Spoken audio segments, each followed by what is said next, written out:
Viewers, चाहे आप खुद प्लान कर रहे हैं ब्रॉड स्टडी का या आप अपने बच्चों के लिए प्लान कर रहे हैं, तो आपके लिए कुछ चीज़ें जानना बहुत ज़रूरी है। क्योंकि आज के टाइम पे मैंने इंटरैक्ट किया काफ़ी ऐसे पेरेंट्स के साथ जो कंफ्यूज हैं, इवन बच्चे भी कंफ्यूज हैं कि कौन सी कंट्री में अप्लाई करें। आज का जो टाइम है ना, अगर मेन कंट्रीज़ की बात करें तो यूएस जैसे है, उसमें ऑलरेडी इलेक्शंस हो चुके हैं, लेकिन ऑस्ट्रेलिया, कनाडा में इस साल इलेक्शन होनी है। तो ये काफ़ी हद तक इमिग्रेशन को एक मेन मुद्दा बना रहे हैं। और देयर इज अनसर्टेनिटी कि आने वाले टाइम में माइग्रेशन के ऊपर इनकी पॉलिसीज क्या होंगी। ऑलरेडी स्ट्रिक्टनेस तो शुरू हो चुकी है। इस चीज़ को लेके पेरेंट्स भी कंफ्यूज हैं, क्योंकि दे वांट कि रिटर्न ऑन इन्वेस्टमेंट बेटर हो, बच्चे का करियर बेटर हो, और बच्चा खुद भी चाहता है कि वो जिस कंट्री में जाए आगे उसके लिए अच्छा स्कोप हो। सो गाइज, अगर आप इस तरीके की कंफ्यूजन का सामना कर रहे हैं तो मेरा वीडियो आज अंत तक ज़रूर देखना, चाहे आप पेरेंट्स हैं चाहे आप खुद एप्लीकेंट हैं, क्योंकि आपको मैं आज कुछ मेन पॉइंट्स बताने जा रही हूँ। तो वो मेन पॉइंट्स आपको बहुत हेल्प करेंगे शॉर्ट लिस्ट करने में, कौन सी कंट्री है, कौन सा प्रोग्राम है, आपको किन चीज़ों का ध्यान रखना है। तो आपको ये काफ़ी हद तक क्लैरिटी हो जाएगी। तो वीडियो होने जा रहा है इन्फॉर्मेटिव, कृपया करके इसको अंत तक देखिए। ऐसी अपडेट्स के लिए मेरे चैनल को ज़रूर सब्सक्राइब कर लीजिए, और इस वीडियो को ज़्यादा से ज़्यादा पेरेंट्स और बच्चे जो अप्लाई करना चाहते हैं अब्रॉड एजुकेशन के लिए, उनके साथ ज़रूर शेयर कीजिए। व्यूअर्स, इससे पहले कि मैं आपको मेन पॉइंट्स बताऊं, आप एक पेन और एक कॉपी अपने पास ज़रूर रख लीजिए और अपने नोट्स साथ में बनाते जाइए। जिस चीज़ में आपका प्रोफाइल फिट बैठता है उसको कंसिडर कीजिए, जिसमें आपका प्रोफाइल फिट नहीं बैठता आप उसको एक्सक्लूड कर सकते हैं। तो शुरू करते हैं सबसे पहले आपके गोल के साथ। गाइस, आपका गोल क्या है ये जानना बहुत ज़रूरी है, क्योंकि कुछ ऐसे एप्लीकेंट्स हैं जिनका गोल होता है कि वो पीआर लें, तो उनके पास बहुत अच्छा फाइनेंशियल रिसोर्स भी है, उनको और कोई इशू नहीं है, और वो पढ़ना भी चाहते हैं, लेकिन वो साथ में अपना टारगेट रखते हैं पीआर। या कुछ ऐसे लोग हैं जो सिर्फ अपनी स्किल्स पे फोकस करना चाहते हैं कि हम स्किल्ड हूँ, पीआर मिले ना मिले डजेंट मैटर, लेकिन स्किल अच्छी होनी चाहिए। कुछ ऐसे लोग भी हैं जो फाइनेंस मीन्स फंड्स पे ज़्यादा फोकस करते हैं, उनको है कि वो पैसे कमाएं। तो अलग अलग आपके गोल हो सकते हैं, long term goals, short term goals. सभी को सबसे पहला पॉइंट है, ज़रूर लिखिए। गाइस, अगर पीआर की बात करें ना, तो आप कंट्रीज जो चूज कर सकते हैं that is Canada, European countries अच्छी ऑप्शन दे सकती हैं आपको पीआर की, क्योंकि कनाडा चाहे इस टाइम पे जितने मर्जी चेंजेस हो रहे हैं, लेकिन पीआर पे फोकस है। तो अभी भी कुछ ऐसे प्रोग्राम्स हैं जो बहुत ज़्यादा डिमांड में है कनाडा में। इसकी एग्जांपल मैं आपको देती रहती हूँ, जिसमें हेल्थ सेक्टर के प्रोग्राम्स आ जाते हैं, एजुकेशन के प्रोग्राम्स आ जाते हैं, और तीसरा आ जाता है ट्रेड के प्रोग्राम्स। इवन इस साल उम्मीद की जा रही है 2025 में जो एजुकेशन का कैटेगरी है ना, वो ऐड ऑन हो जाएगा इसमें एक्सप्रेस एंट्री में। तो अगर आप ट्यूशंस में या आपका कोचिंग में या आपका टीचिंग में इंटरेस्ट है, तो डेफिनेटली आप कनाडा को कंसिडर कर सकते हैं, और आपका पीआर लेने का पर्पज़ है। आने वाले टाइम में आपके चांसेस ब्राइट होने की बहुत ज़्यादा पॉसिबिलिटी है। यूरोप की बात करें, उसमें भी आप स्टडी कंप्लीट करके आपको जॉब सीकर मिल वीज़ा मिल जाता है, उसके बाद आप अपना पीआर के लिए अप्लाई कर सकते हैं। तो आपके पास ऑप्शंस हो जाती हैं, जैसे शेंजन कंट्रीज है उस पर वेरी करता है। किसी पर्टिकुलर कंट्री जिसमें आप पढ़ना चाहते हैं उसकी सारी रिक्वायरमेंट्स ज़रूर कंसिडर कर लीजिए। इसी तरीके से अगर ऑस्ट्रेलिया की बात करें, वो भी मना नहीं करता पीआर के लिए, लेकिन आपको अपने प्रोफाइल पे वर्क करना पड़ता है। मैं क्यों इतनी ज़्यादा चीज़ें बोल रही हूँ, क्योंकि डे वन से आपको प्लानिंग करनी पड़ती है। आप अपने प्रोफाइल में अननेसेसरी चेंजेस नहीं कर सकते अगर आप ऑस्ट्रेलिया में जाके पढ़ना चाहते हैं। सेम वे आपको यूके में या यूएस में भी अगर पढ़ना है, तो पीआर नो डाउट बहुत लेंथी प्रोसेस होता है, लेकिन आप बिल्कुल मना नहीं कर सकते। ऐसा नहीं कह सकते कि पीआर नहीं मिलेगा, मिलेगा, लेकिन आपको अपना प्रोफाइल स्ट्रांग रखना पड़ता है, आपको अपना वीज़ा स्टेटस मेंटेन करना पड़ता है। तो ये चीज़ें आपको ध्यान में रखनी बहुत ज़रूरी है। अब दूसरी चीज़ की बात करते हैं, दैट इज़ योर अकेडमिक और योर स्किल्स जो आपके पास अभी है या आप फ्यूचर में गेन करना चाहते हैं। गाइस, सबसे पहले अकेडमिक रिक्वायरमेंट्स की बात करें तो आपको अपना अकेडमिक स्कोर जो, अगर आप यूजी डिग्री में एडमिशन लेना चाहते हो या डिप्लोमा में एडमिशन लेना चाहते हो तो आपका +2 का, अगर आप मास्टर्स लेवल प्रोग्राम्स पे जाना चाहते हो तो आपका ग्रेजुएशन का अकेडमिक स्कोर कार्ड आपको सामने रखना है। सब्जेक्ट्स देखने हैं, किस यूनिवर्सिटी या किस बोर्ड से आपने पढ़ा वो आपको चेक करना है, कितना परसेंटेज आया। देखो, कुछ कंट्रीज बहुत चूजी हैं, जैसे ऑस्ट्रेलिया की बात करें, वो इतनी चूजी है, वो बहुत ध्यान रखती है +2 आपने कौन से बोर्ड से किया है और उसमें आपके कौन से कोर सब्जेक्ट्स रहे हैं, और कौन से कोर सब्जेक्ट्स में आपका कितना परसेंटेज रहा है। एक-एक चीज़ बहुत बारीकी से देखी जाती है। और इसीलिए एक चीज़ बता दूँ, अगर आप ऑस्ट्रेलिया में प्लान करें और आपने इलेक्टिव पंजाबी, फिज़िकल एजुकेशन ऐसे कुछ सब्जेक्ट्स रखे हैं तो बिल्कुल मत प्लान कीजिए। After plus two UG level में एडमिशन नहीं मिलेगा। तो ऑस्ट्रेलिया बहुत ज़्यादा स्पेसिफिक रहता है आपके सब्जेक्ट्स को लेके भी। मेरे पास काफ़ी ऐसी इंक्वायरीज़ आती है, बच्चों के इवन 80-90% मार्क्स होते हैं लेकिन उनके सब्जेक्ट अच्छे नहीं होते। इसीलिए मैं अपने हर काउंसलिंग के सेशन में भी बच्चों को बोलती रहती हूँ कि इन चीज़ों को ध्यान रखो।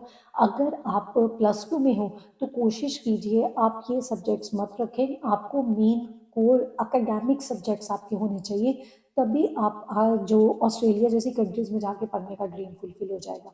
तो अगर आपके अभी सब्जेक्ट्स हैं तो अपना टाइम ही वेस्ट मत कीजिए, कोई और कंट्री कंसीडर कर लीजिए। नेक्स्ट है आपका डिग्री या डिप्लोमा, जिस भी प्रोग्राम में आप जाना चाहते हैं वो प्रोग्राम आपके लिए क्यों ज़रूरी है, क्या स्किल सीखोगे, उसकी आने वाले टाइम में डिमांड क्या रहेगी, ये जानना बहुत ज़रूरी है। I will give you another example. आप जैसे यूके में पढ़ने जाते हैं, आपका 1 ईयर का मास्टर डिग्री रहता है, आपने ऑलरेडी बीकॉम किया हुआ है, चाहे आपने इंडिया से बीकॉम किया है, आप यूके में जाके data science, data analyst, business analyst के प्रोग्राम कर लेते हैं, तो आने वाले टाइम में आपका फ्यूचर बहुत ब्राइट होएगा। और आपको आने वाले टाइम में जॉब्स की अगर बात करें ना तो बहुत ज़्यादा अपॉर्चुनिटीज़ हैं। Guys, we are in the age of data, we are like not in the age of only industry which is manufacturing based। तो ऐसा कुछ नहीं है, अभी डाटा का टाइम आ चुका है। तो आप डाटा के प्रोग्राम्स कर सकते हैं अगर आपका इंटरेस्ट है, अगर आपकी एनालिटिकल स्किल्स हैं। तो इस तरीके के प्रोग्राम्स आपको बहुत अच्छा आगे जाके सैलरी दे सकते हैं, आपको जॉब अच्छी मिल सकती है, तो आपके लिए ऑप्शंस बहुत अच्छी हो जाएंगी। तो ये आपको जानना बहुत ज़रूरी है। और अगर आप डिप्लोमा में जा रहे हैं, अगेन अगर कनाडा की बात करें तो काफ़ी ऐसे डिप्लोमाज हैं, ट्रेड रिलेटेड डिप्लोमाज हैं जो आपके करियर को ब्राइट बनाएंगे। लेकिन अगर आपकी स्किल्स उसमें हैं या आप उसमें स्किल्ड होना चाहते हो तभी आप ये प्रोग्राम चूज कीजिए। I give you one example, electronics की बात करें तो आप अगर यहीं पे 9th 10th में हो, +1 +2 में हो, तो कुछ ऐसे लोगों के साथ कांटेक्ट बना सकते हैं जो ऑलरेडी स्किल्ड हैं। वहाँ पे जाके आप उनके पास जाके आप ऐसा एक्सपोजर ले सकते हैं। इफ़ यू आर 18 प्लस तो आपके लिए बेनिफिट रहेगा। आप अगर वो स्किल्स गेन कर लेते हैं तो आने वाले टाइम में आप उसी को कंटिन्यू कर सकते हैं। इस तरीके के ट्रेड्स की डिमांड हर जगह बहुत है। Even plumbers are so much in demand in UK. तो ये चीज़ें आप कंसिडर कर सकते हैं। नेक्स्ट है एजुकेशन का जो कॉस्ट रहता है। गाइस, हर कंट्री वेरी करता है ये कॉस्ट। यूके की बात करें तो आप on an average 15 lakh tuition fee per year का कंसिडर कीजिए। अगर यूएस की बात करते हैं तो यूएस में आप ऑन एन एवरेज 15 लाख से शुरू हो जाती है जो 25-30 लाख तक भी जाती है, और ये 1 ईयर की ट्यूशन फी की बात कर रही हूँ। इसके साथ आपका लिविंग एक्सपेंस एड ऑन होएगा। कनाडा की बात करें तो इवन डिग्री हो या डिप्लोमा हो तो वो वेरी करता है, 1 लाख से शुरू होके it can go to 15 lakhs। So it varies actually. क्यों? क्योंकि मेरे पास कुछ ऐसे पब्लिक कॉलेजेस भी हैं जिसमें आप इवन 8-9 लाख के बीच में अपना डिप्लोमा प्रोग्राम कंप्लीट कर सकते हैं। 1 ईयर का ट्यूशन फी 2 साल तो ऑब्वियसली डबल हो जाएगा। तो इसके वेरी करता है लाइक कंट्री टू कंट्री। लेकिन अगर आपका बजट बहुत कम है और करना भी डिप्लोमा चाहते हैं, Singapore can be very good option, क्योंकि इसमें 3-4 लाख में आप जाके इवन फीस भी आपको आफ्टर वीज़ा पे करनी पड़ती है। तो ये चीज़ें आपको ध्यान में रखनी है। एम्बेसी फीस कितनी है, ट्यूशन फीस कितनी है, लिविंग एक्सपेंस कितना शो करना पड़ेगा, इंश्योरेंस का कॉस्ट क्या रहेगा, स्टेशनरी का कॉस्ट क्या रहेगा, या मिसलेनियस एक्सपेंसेस होते हैं वो कितने रहेंगे, आपको अकोमोडेशन कितना वहाँ पे कितने कॉस्ट पे मिल सकता है, आप किस एरिया में जा रही हैं ये जानना बहुत ज़रूरी है। क्योंकि मेट्रो एरियाज़ की बात करें तो metropolitan areas are far more expensive as compared to regional areas. तो अगर हम लाइक वैंकूवर है, सिडनी है, वहाँ पर आपको कॉस्ट ऑफ लिविंग जो है वो बहुत हायर रहेगा एज़ कम्पेयर टू अगर आप दूसरे किसी एरिया में जाते हो। जैसे ब्रिटिश कोलंबिया में है तो आप वहाँ पर प्रिंस जॉर्ज में जाते हो या किसी और एरिया में जाते हो तो थोड़ा सा लिविंग कॉस्ट का कम रहता है एज़ कम्पेयर टू ब्रैम्पटन की अगर बात करें। तो ये आपको चेक करना पड़ता है।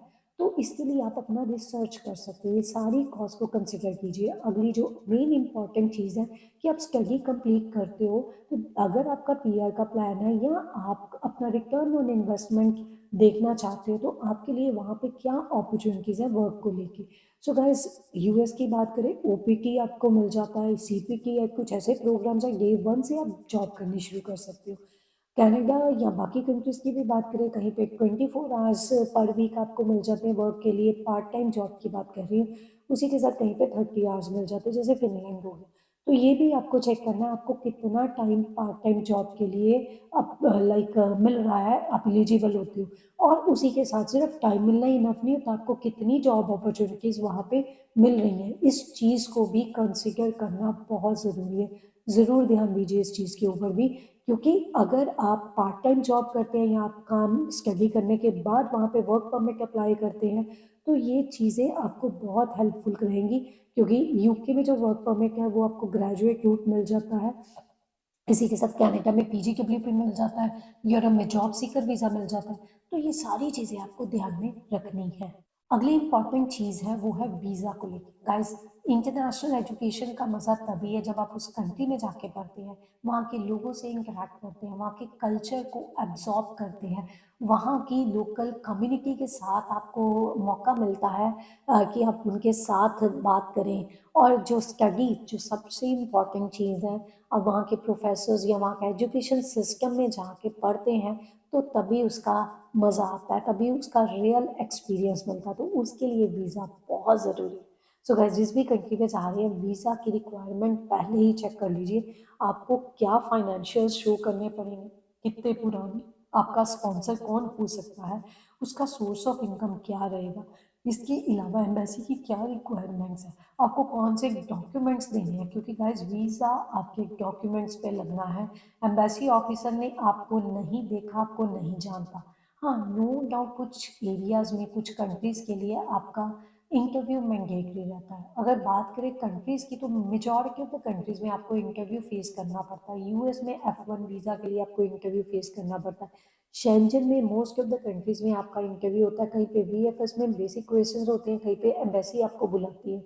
इसी के साथ यूके की बात करें, नो डाउट एम्बेसी में इंटरव्यू के चांसेस बहुत कम है, लेकिन यूनिवर्सिटीज़ आपका इंटरव्यू लेती हैं आपको कैश इशू करने से पहले। तो अगर कनाडा की बात करें, तो सबसे अच्छा है यहाँ पर, ना तो यूनिवर्सिटी कॉलेज ने इंटरव्यू लेना, ना एम्बेसी ऑफिसर ने कुछ पूछना है। बहुत रेयर चांस है कि आपको इंटरव्यू कॉल आए, इट्स नियर अबाउट ज़ीरो। सो ये चीज़ें हैं, आपको ध्यान में रखनी है। आपके वीज़ा के कितने चांसेस, आपके प्रोफाइल, क्या आपका प्रोफाइल रेडी है, इसमें सिर्फ आपका प्रोफाइल नहीं आता, आपके पेरेंट्स के डॉक्यूमेंट्स भी आ जाते हैं, उनके सोर्स ऑफ इनकम हो गए या उनकी क्या फाइनेंशियल कैपेबिलिटी है। तो आपकी सोशल टाइज भी बहुत मैटर करती है। सो गाइस, इसीलिए आपको ये चीज़ें जानना बहुत ज़रूरी है। अब जाने से पहले आपको टिप्स देती हूँ। आप ये सारी चीज़ों पे वर्क ज़रूर कीजिए। नो डाउट कि थोड़ा आपको लगेगा कि बहुत लेंथी सा वर्क है, लेकिन आपने इस पे काम करना है और ये सारे पॉइंट्स को कंसीडर करना है, उसके बाद फाइनलाइज़ करना है। इन केस आपको अगर लगता है कि आप इसमें फिट नहीं बैठते, आपका प्रोफाइल एप्रोप्रिएट नहीं है, तो नो डाउट इंडिया में भी बहुत ज़्यादा ऑप्शंस हैं, आपकी अपनी कंट्री में बहुत ऑप्शंस हैं, आप उनको कंसिडर कर सकते हैं। लेकिन उनको कंसिडर करते समय फिर आपको पॉइंट्स तो ये ध्यान में रखने ही पड़ेंगे, सिर्फ वीज़ा की रिक्वायरमेंट नहीं रहेगी।